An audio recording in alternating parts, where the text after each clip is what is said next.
அஸ்ஸலாமு அலைக்கும். Hi friends, எப்போதுமே ஒரே மாதிரியான டிஃபன் செஞ்சு போர் அடிக்குது. அப்போ இதை ட்ரை பண்ணுங்கள். கண்டிப்பாக ரொம்பவே டேஸ்ட்டாக இருக்கும், வேறு லெவலாக இருக்கும். எங்கள் ஊரில் இது ரொம்பவே ஃபேமஸ்ஸு, மைதா தோல் அப்படின்னு சொல்லுவாங்க. இப்போ வாங்க எப்படி செய்கிறது அப்படின்னு சொல்லிட்டு பார்த்துடலாம். இதுக்கு நான் ஒரு தேங்காய் சின்ன சின்னதாக கட் பண்ணி இதை அரைச்சி நல்லா பால் எடுத்துக்கலாம். இதுக்கு 1/2 கிலோ மைதா எடுத்திருக்கேன்.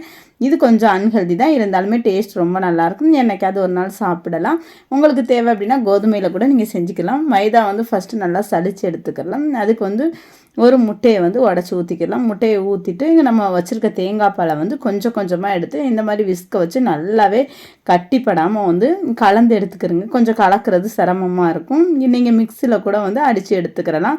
இப்போ நல்லா கலந்து எடுத்தாச்சு. இதுக்கு தேவையான அளவுக்கு உப்பு சேர்த்துக்கலாம். உப்பு சேர்த்து நல்லா கலந்து, அதாவது பதம் எப்படி இருக்கணும்னா தோசை மாவை விட கொஞ்சம் தண்ணியாகவே இருக்கணும். அப்போ தான் இது சூப்பராக ரொம்ப லேசாகவே வரும்.